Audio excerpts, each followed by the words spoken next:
And then he said, Mata Sa'a? When is the final hour?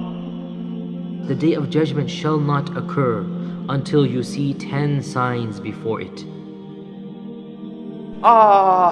The calamity has come. The Dajjal has come.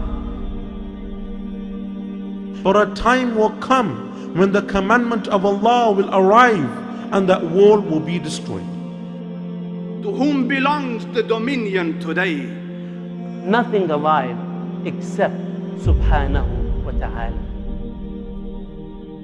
And the exam that He had warned us of is the questioning, the interrogation, the examination before Allah subhanahu wa ta'ala on the day of judgment.